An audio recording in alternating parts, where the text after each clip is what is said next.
Hey guys, Chris the Ultimate Recycler. Welcome back to the channel. This is part 6 of the Great Shop Cleanup series. We've had a pretty busy Easter last weekend. It's Thursday today and I'm not open. I'm just here to film a video and do some more sorting out. Easter was fantastic. We had people right through the weekend. It was crazy busy. There was probably only 5 minutes each day where there was no one in the shop. So the high fuel prices aren't stopping people travelling, or at least they're not stopping everyone. We got rid of some good stuff and a few things worth noting. Not a lot of value, but I did sell all these ceramic lamp holders that we got from a recent scrap out. That was pretty good. We got $30 the lot. Someone bought them all. I suspect they might be using them for a wedding or something as candle holders on the tables. I don't know. I didn't actually make the sale, so I didn't ask them. That was pretty good. Also got rid of all these laptops at $5 each. So I only had 10, I think, in the shop. I've still got about 20 at home to go through. $5 each. Hey, that's $30 back that I didn't have in my pocket beforehand, and really I didn't do anything other than make sure the hard drives weren't in there and gave them a bit of a wipe over. So I'm not sure. Again, I wasn't the one that did the sale. Hopefully they're reused. Lots of other stuff. Some e-waste stuff went, some of the discounted stuff. We also sold quite a lot of just general shop bits and pieces. Some of the stuff I've discounted, but other stuff that's just normal stock. Our cabinets are thinning out a bit. I won't take you for a full walk around. We did a tour just recently, even though that was only a brief one. We might do a really thorough tour coming up soon, just looking at all the cabinets and what stock we've got and even some prices. But things are thinning out, and my recent unboxing at home of glass and china, sorry, not china, crystal, that's going to be priced in the shop this weekend. And that will certainly, also a couple of shed items there. The car horn that I had in there, I think was a Holden one. Someone did say that the transfer on the side looked like GMH, and they could well be right. But it's an Australian made horn, and I think it might be worth eBaying down the track, so I will probably put it aside and do that. Just browsing around the shop a bit. Again, Christine's huge wall of bags is going really well. She did sell a few over the weekend. I think she's also been selling quite a few online, so thank you for any of you who are on both our channels and may have purchased bags from Christine. But it's a bit hard to walk around the shop. As you know, when we're packed up, all the aisles are full of the trolleys that we put out the front. But lots of space starting to appear, which is great. We will keep filling it up. If it leaves the shop and we're not taking any more new deals, then my logic tells me that we must be getting junk out of the store sheds. It has to be coming from somewhere. Right, speaking of store sheds, this is what I'm going to do today. I have cleaned up a few chargers and cords and things off this pile, but we wanted to get into some of these boxes, make some headway into this center of this room to reduce the quantity and get more stuff in the shop. Some of this, as I mentioned, is probably farm stuff. I know the suitcase is, and that stainless steel pot on top, I'm not sure about that one. I picked up most of the wires and chargers, and I'll sort them, although there's still a few up the top there. So, all right, I might get the tripod up and we'll have a look in this box first. Okay, let's get into this and make some decisions. This is a very heavy stainless steel pot. I think it did come from the farm, and I think Dad had some sort of wooden knob on here that really didn't suit it, but of course, being a practical farmer, it worked perfectly. I found a much more suitable knob there. That will sell to a camper. It's heavy gauge, it's stainless steel. I think we'd get $20 for that. These are the sort of things I pick up at op shops sometimes because campers love them. They sell very well. All right, just a metal tray. Oh, it's the lid. And I have a tin somewhere that might fit. I think it's a willow tin lid. Rightio, we'll put that aside. Now, this box, what's in it? Let's get into it. I have called this an unboxing, so we better unbox. A Scottish tea towel, souvenir of Scotland. Now, Mum had a pen friend from Scotland for many years. She used to write letters back and forward, well before internet days, and they used to post parcels to each other back when things were actually reasonably viable to post with shipping costs. And she used to send stamps from Scotland as well. So obviously there's a tea towel. Is it dated? Don't think it is, but I would imagine, it says pure linen, I would imagine it's 1970s.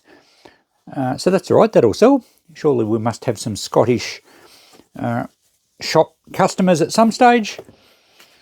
What do we got here? Just a big book. Is that a farm book? Bookwork? No, it's not bookwork. It's our report on the Wimmera area, 1985. I think it's like a land care group.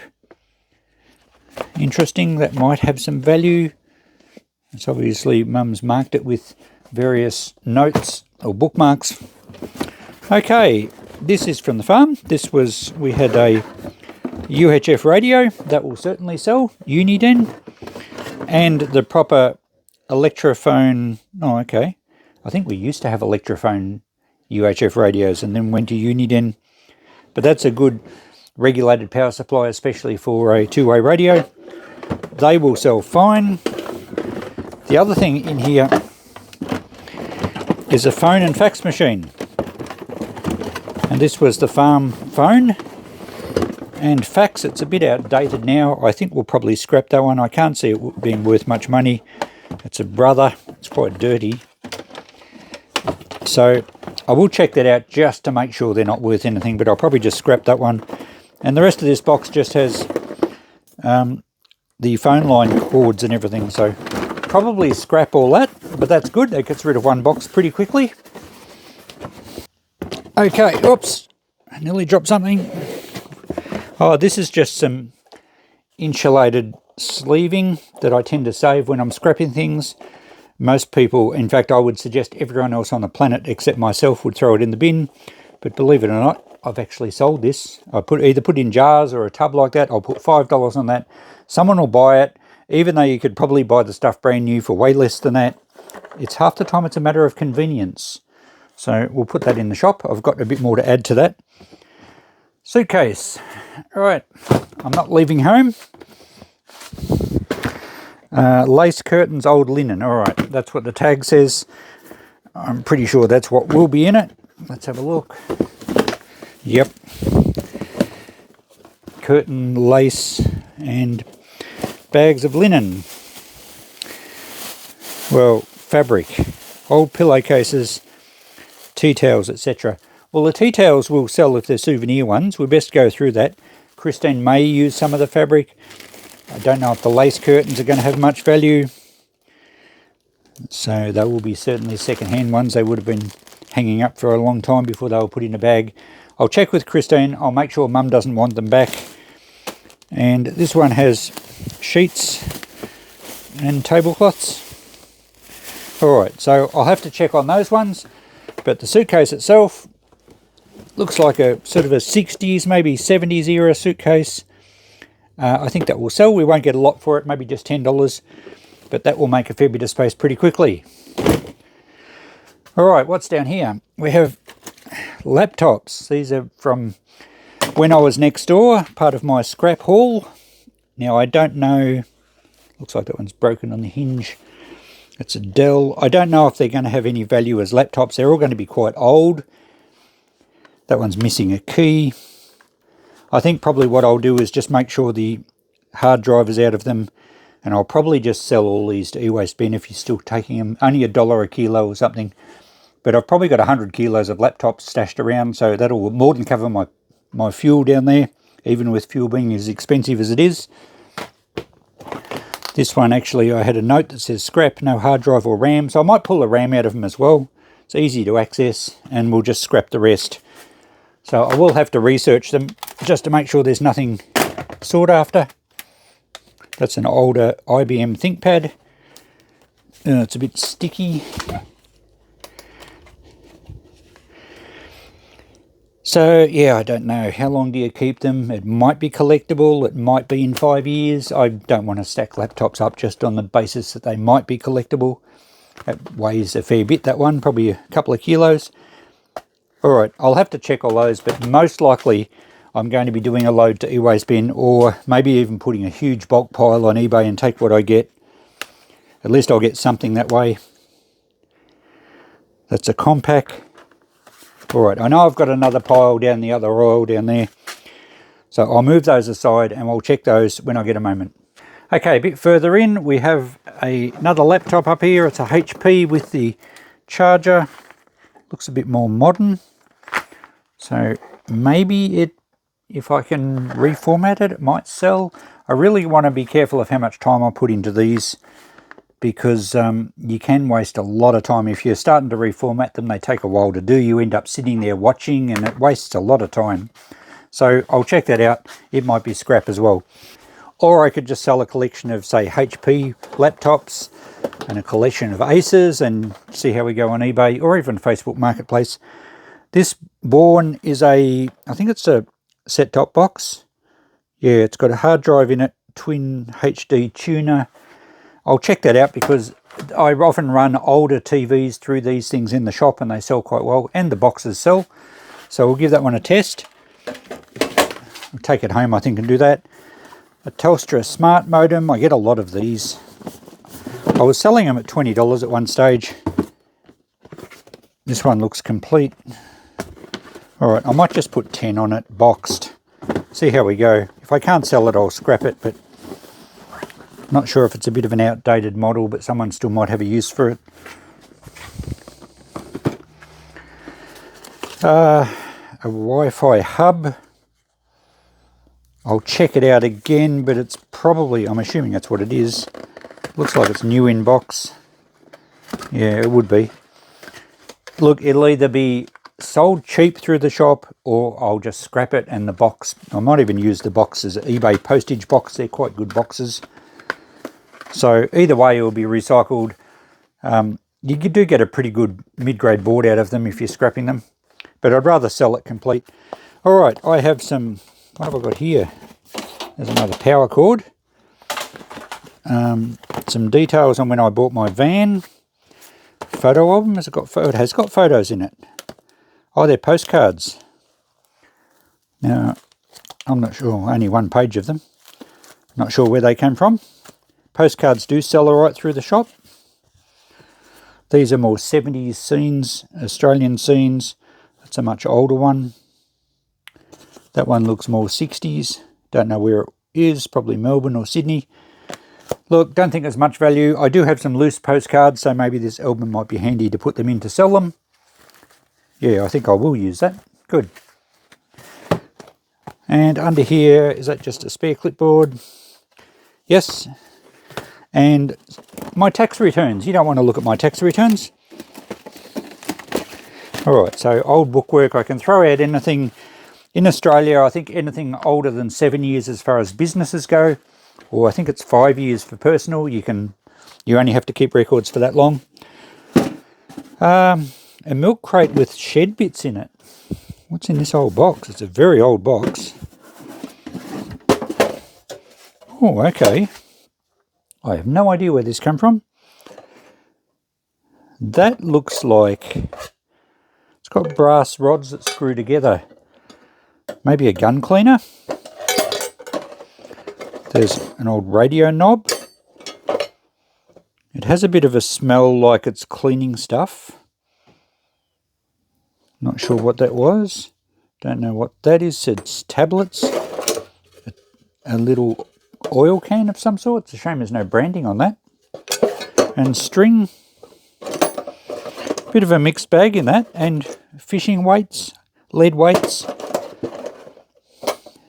So I think, don't even know what's in that. I think it's come out of someone's shed and I've been meaning to get back to it and I haven't. A little, it's like a syringe. I think it's for putting pellets under the skin, so veterinary use. Alright, I better check that out. Don't think there's much value. Certainly old. Don't know where it came from. The tins would have been a nice tin, but not much left to see on it now. What else is in this crate? We'll quickly go through the rest of this crate, and then I think we'll wind things up for this video. Another charger that looks like it's had the end cut off it. All right. We have a Black & Decker, what is it? A little router. It's the same handle base as the drill. Oh, it is a router. So I honestly don't think that's worth the effort to try and sell. The cord looks all right. But, you know, routers have come a long way since this. Don't know, maybe I should test it. I might get $10 for it. Someone might have a play with it. It's only worth a couple of dollars for the electric motor for scrap and the cord. Something else to test. An old jar with little beads. Oh, I'm not sure what that is. Some sort of granules. And the lid's not coming off and it's not labelled. I think they're glue. Did you used to get, can you see that? Did you used to get glue in little granules that you melted? It's not shellac because that's flakes. These are little beads. I suspect it might be glue. Don't think it's going to be much good. The old jar's pretty cool, but no embossing on it. What's in this? Oh, it's a radio. I thought it was a box. A GE General Electric FM AM radio, probably be mid-70s. It's got a spot for a date code, but I can't read anything. Made in Singapore. It actually, as dirty as it is, it looks undamaged. Got wasps' nests in the screw holes. That happens a lot. It's mains. Does it take batteries? No batteries, just mains power. That will be a good little restorer. It actually appears to be in great condition under all that grime. Can't see any damage. So I'll take that home, put that with all my other radios, that one day when you're all sitting back in your retirement homes and you've got something, wants to watch a radio restoration, I should have one for you. From my retirement home. Okay, what's in here? I think these are, yeah, it's a stamp pad. Little ink pad and wooden blocks with rubber, which has gone extremely hard. Little car stamp. What's that one? Another car. Oh, they're all cars. Are they actually rubber? They're fairly heavy. I think they might be lead. Interesting. All right, well, I think that'll sell. Little set of car stamps. There's a fair few of them in there. I'll put those in a little tin box and they can go in the shop. We might get $10 or so for those. The ink will well and truly dried out, but you can just pour ink into it and it sometimes revitalises these little pads. It looks okay. It's soft enough. Oh, it's still actually slightly wet. Well, I might stamp some cars on a bit of paper. We'll have a look in a minute. And we've got, oh, more stamps. Aeroplanes, cars, and they are metal. I have no idea where they came from.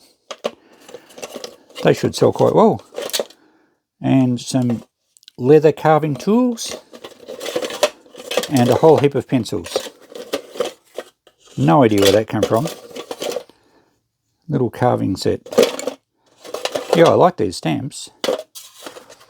And that's in an ice cream tin, jumbo, probably from the 70s, maybe 60s, no lid on it, when you could buy ice cream in tins. Okay, there's a loose one that's got more cars and trucks, so great stamps those. Last thing in this crate is a wire strainer. It's a Donald's wire strainer. I have had the part that fits in here before, which has a hammer on the end of it. And that looks I think that's an upholstery pliers for stretching fabric, and it's got the hammer for tacks, but I think you can grab the fabric and stretch it over. I think that's how they work. They'll sell. I don't need to keep those. They need to clean up. And the wire strainers, I think I still have a hammer in stock, so we'll put them together. They should sell okay, maybe $20 or something. Fairly common, but you don't often find them where they're not totally rusted up. That empties that crate. I think we'll do the bottom crate. Oh, there's more shed stuff in the bottom crate. Tools and rabbit traps. We'll look at that next time. I've got a lot of stuff to clean up and test. And just before I go, a quick peek at how much space we've made. We're starting to get through it. Looks like there's a butter churn there as well. And that last milk crate does have some interesting looking tools in there. So I'd be keen to get into that. That stuff's not from the farm. I don't know where that's come from. But we'll get through some more of that stuff next episode. Well, I had to have a go at these stamps, and you can see they're all cars. There's a Shell truck. There's a VW Beetle. Now, I think these would date to the 50s. Certainly they look 50s. And because they're lead, I don't think they're actually meant as kids' stamping sets. In fact, I suspect some of these gangs of 4 were cut down to individual ones. And you can see all the cars there. There's a tow truck. I like the Shell truck. Not sure what a couple of the ones are in the middle. There's a tipper. I think they may have been, there's a plane as well. I think they may have been newspaper advertising printing blocks from the, I think 50s. But look, they're great detail. I just stamped these on the back of business cards. They don't come out super clear. And I'm just using the ink that was in here. It's still quite wet, or wet enough to make a picture. So how cool are they? I'm not sure what I'm going to do. Well, I don't want them. I'll sell them. Not sure what they'll be worth. I might just go $30 the lot and put them all in the ice cream tin and see how we go. If they don't sell, they'll become cheaper. So yeah, I think I'll start at that. This little oil tin here, I'm not sure what it was for, but it's got a brush on the end. So maybe it was gun oil, because the big brass things here, I screwed it all together, and it has a brush on the end, so it is a gun cleaner. And there's another couple here that you just pull through with a string, and that's got a brush on the end as well. So I'll probably sell all those together. Not sure what we'll put on that, maybe $20. And oh, the carving set. I said leather, it might be wood. Maybe you could use these things on leather as well. So maybe 10 the set on that, maybe 5 for the veterinary, however you say it, the vet's tool. So there we go, some interesting stuff today. And as the rain starts to tumble down again, I'll sign off now. Another episode of the Great Shop Cleanup done. A little bit more concrete reclaimed from the clutches of my stuff. We'll keep going. Another episode coming soon. I didn't film out the back today because of the rain. We had a little bit of a waterfall in the storage shed again, but nothing got overly wet. So fingers crossed that stays safe. So I'll catch you in the next episode. Thanks for watching. Bye for now.